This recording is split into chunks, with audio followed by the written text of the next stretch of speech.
Welcome, everybody. We are back again for our Wednesday session of She Gov Savvy, and I am Sabrina, and here's Billy and Regina.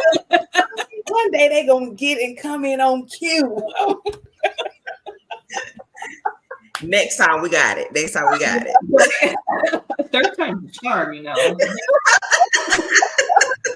Y'all, this is always the bloopers of our session, but you know what? That's what you got to have bloopers too. So, but welcome back again. Tonight we are going to talk a little bit about, diving into your own state portals. So I'm going to dive into my state portal, which is Maryland, and I'm going to show you a little bit about what you can see in your state portal, and also I'm going to just briefly talk about also the importance of getting certified in your state, because those certifications can also help you in your state get to more bids. And sometimes having that MBE, even though it's at a state level, when those government contractors look at that, they be like, oh, she's doing business with her state as well. So think about those things and how they can help you as you're moving up the ladder in the government contracting space. And government contracting, when we say that, it means at the state and federal level, because the state has government too.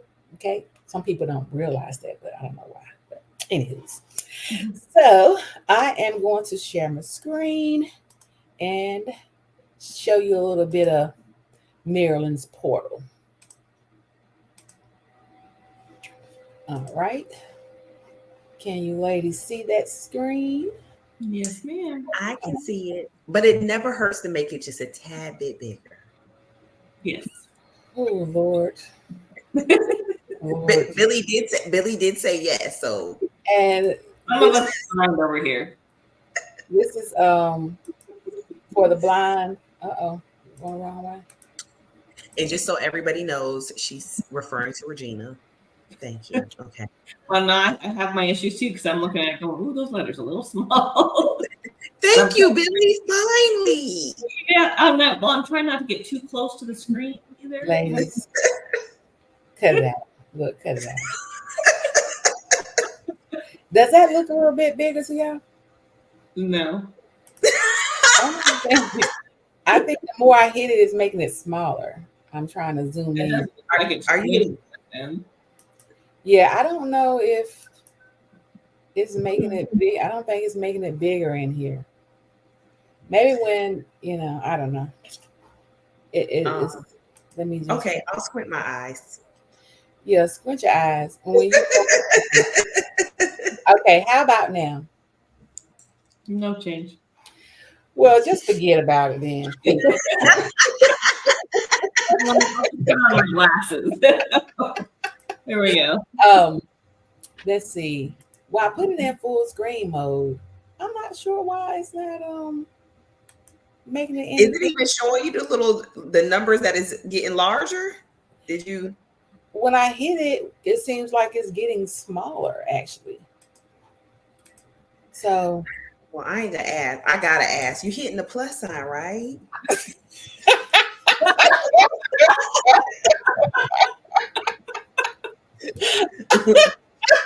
I am up and not down, or is it backwards?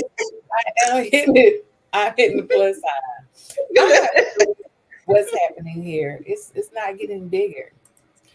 Okay. So all of you out there that's watching this on your screen, zoom in from your side, and maybe that helps you see it, because right now Regina's vision is a little off.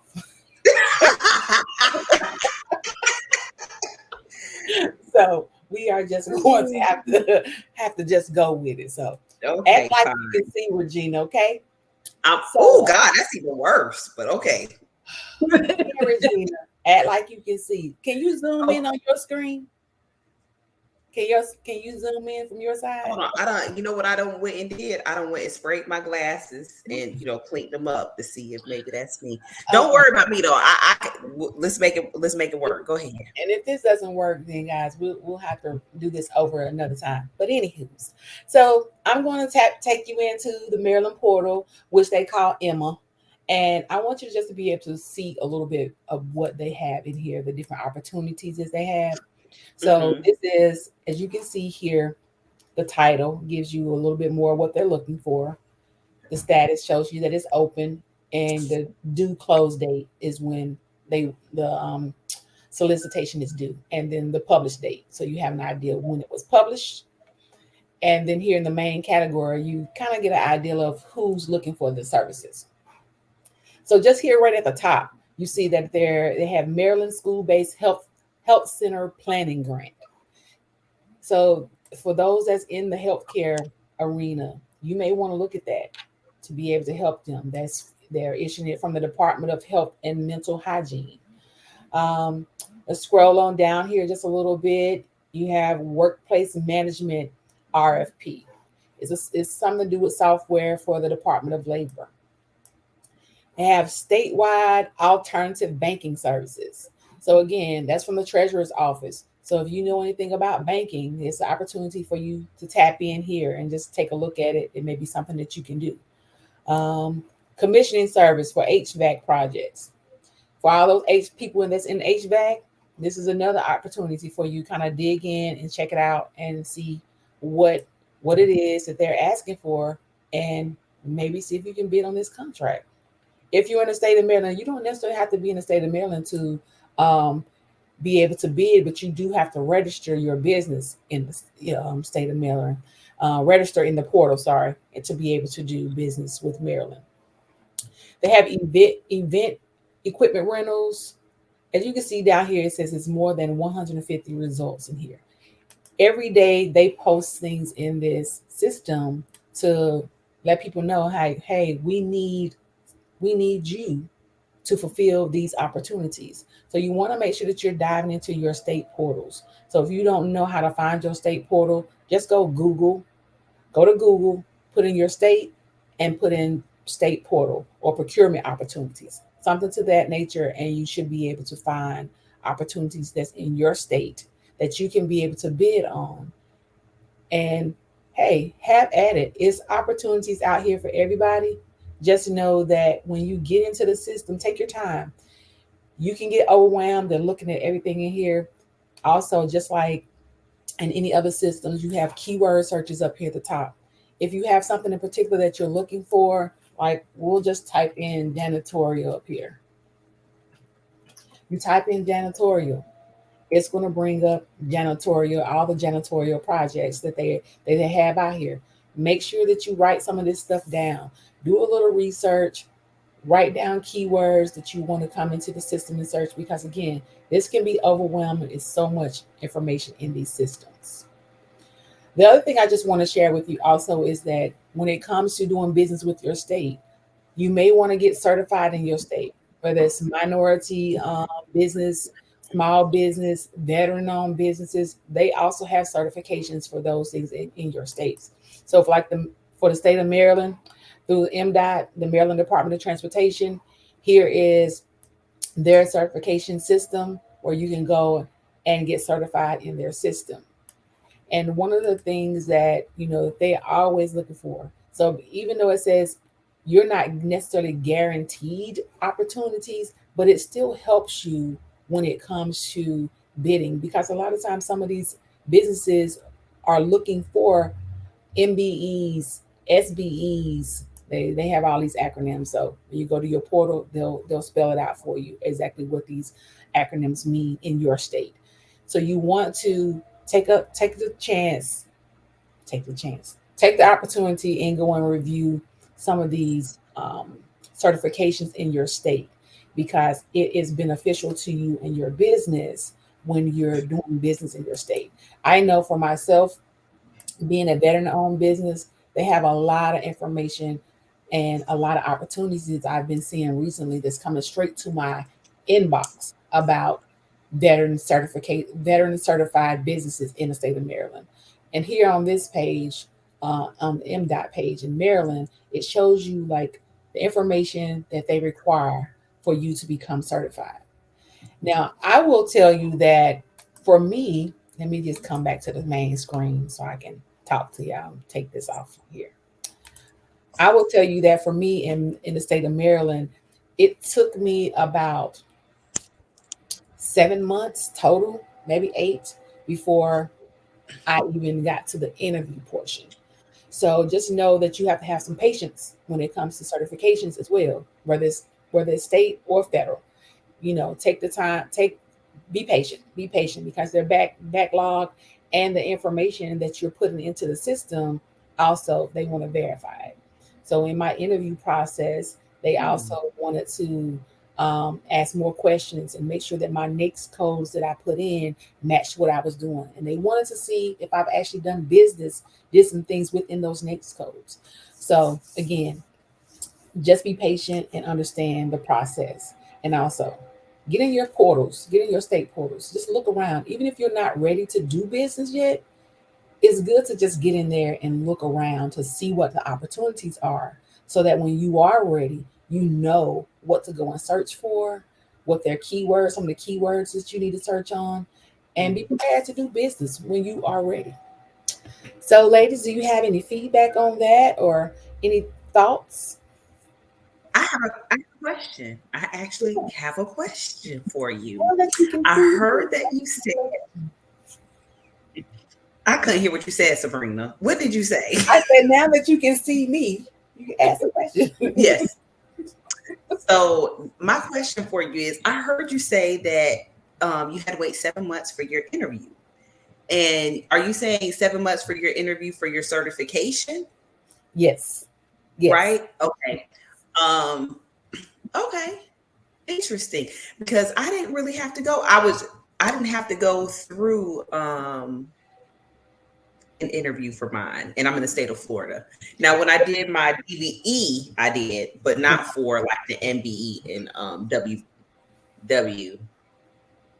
WWME portion. So I was shocked. And you know What? what? I think because every state is different. And Mhm. so for Maryland, they did the MBE, the DBE, and the SBE all Mhm. together. So it, Oh, do them separate. They do them yeah, all at one time. So when I got my certification, it was for all three of them at one. gotcha. So it's not a And they separate did do process. the interview for the DBE, so maybe that's why. Mhm. Okay. Yeah.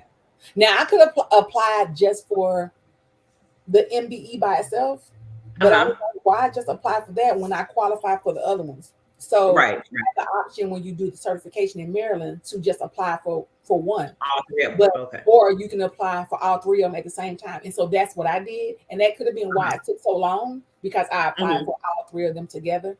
And I Hmm. was like, it only made sense for me just do them all at once. Absolutely. So Yeah. let me ask you this: when you went to your website to do your certifications, you're saying that they allowed you to select all three of those options at one time, Yeah. correct? Yes. Yeah. Over in Florida, I do not recall them having the DBE as an option when I went to register, but they did have the M and the W at the one time, and I had to do the DBE separately. So I was just curious. Okay, no problem. And I mean, and most people they have to realize that each state is different. You Hmm. know, every process is not going to be the same because even like for my what they have SBR, which is small business reserves. So when I Hmm. go into the Emma portal where I actually search for the bid opportunities, that's in that system. And it's just a quick, simple, yes, I'm a small business. I don't have, X, Y, and Z. I only have this amount of employees. It's just a click. And then also in that same system, I certified for my veterans, and all I had to do was upload my DD 214, and so Okay. that qualified me for my veteran certification. But when you're doing at the overall state level, that was a whole nother website and a Hmm. whole nother way to do it there. So it's kind of like two sides to the certifications of your business, depending on what certification that you're going after. Okay. And another quick question for you. Not sure if you know this one. But I think Sabrina knows everything. So this is my question for you, Sabrina.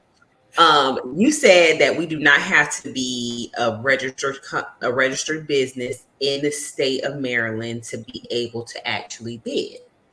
We can just register on the portal, right? You have to Now, register in the portal. do you have to be a foreign entity though to be able to bid? Do you know? Well, I don't know that, to be honest. And Okay. because I see a lot of companies that's in the system that's not in the state of Maryland. So I'm not sure if they had to become foreign entities in order to do that.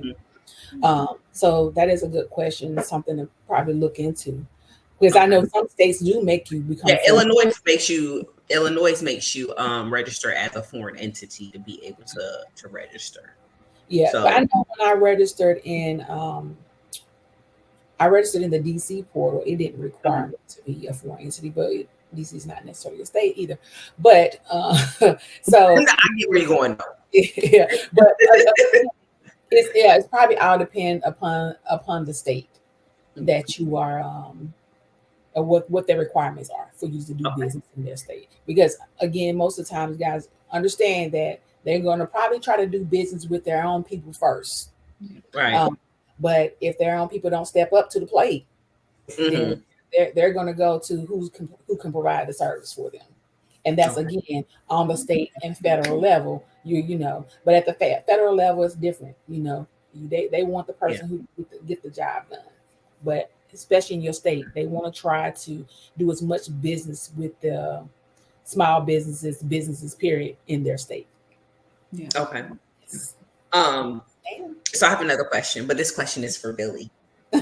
Billy, question for you. I know your company's registered in Wyoming, right? Yes. Okay. So, and you are registered in the state of Florida in their portal. Did you have to do the foreign entity for Florida or no? Yeah. So I did register as a foreign entity in Florida just to be able to do business down here. Okay. So it is. I think it's dependent on each state as far as if you need to be registered. I know for Florida, all the research and stuff, because we actually live down here now, that we had to register as a foreign entity. I do. So something I am working on, because so as a foreign entity, I'm not able to get some of those certifications for the state. However, I recently learned is because I'm a military spouse and we moved down here, that I might be able to write up a memo and submit it back to the state requesting those certifications. So that might be something for others to think about, especially if you're a military spouse and, you know, they're moving around all the time, that, you know, you're taking your business with you, that, you know, find out from your state if they do those certifications that way for military spouses. So something to think about on that. Oh, that's a good one there, Billy. That's good. Another question I had for, well, not a question, but more of a thought is, how many of these are you all running across that some of these state portals that cost you money to be able to register? Well, I have the two that I'm in. We don't have to register. I haven't seen any because again, I try my best to stick over in my own backyard because it becomes overwhelming trying to get in other people's systems. So I haven't come across, unless you are, it's not necessarily the state portal, it is like the vending system that they're connected to. So like Midnet, open something. So what happens there is when they put opportunities in those systems, you have to make sure that when you register for your state, when you click on like for Emma, and when I go into Emma and they're in one of those, I have to make sure that I click from Emma to that opportunity so they know that I'm registered. So it's a connection there some kind of way. They got it set up. Otherwise, if you just want to get in there on your own to do business, then they end up costing you to be in the system at all. And I think there is a few states though you have to actually pay. If I'm not mistaken, I think Texas might be one. I'm not 100% sure what states they are, but there are some state portals that require for you to make a payment. But to answer that question, really, I don't pay to go on the portal. Yeah, no, I don't either. I know that's just not my jam. That's not my thing. Enough money in our business. yeah. And which is, and it kind of sounds crazy that a state will want to charge you to be in the portal because you're looking for me. You need me. So it shouldn't cost me to come search for your opportunities so that I can make sure that you keep up and running in your state. So, but different strokes for different folks, you know? Yeah. But keep in mind, I'm sure too, if people are paying to be in those portals, it's I'm sure some kind of write off. So Yeah. that's something as well. But What they else? also want to consider, if you're paying for it, make sure that you utilize it. Don't just pay for it and don't Absolutely. utilize it. That's a waste of money. So make Hmm. sure that you're utilizing it, go in and actually have a game plan and find those opportunities, because then if you find the opportunities, then that helps pay for you Yeah. being in the system. Yeah. Hmm. Cool, cool. Any more questions, comments, ladies? No, I No. think that's all I had. Okay. And guys, for you that's tuned in, that's watching, if you have any comments, questions, make sure you put them in the comments so that we can come back and, answer them, and make sure that we provide you with an answer if we know the answer. If not, then we will do our best to find it for you and leave it in the comments, or come back and, you might do another video just to answer your questions. But again, this has been another great episode of She Gov Savvy, and we will see you guys again really soon. Bye.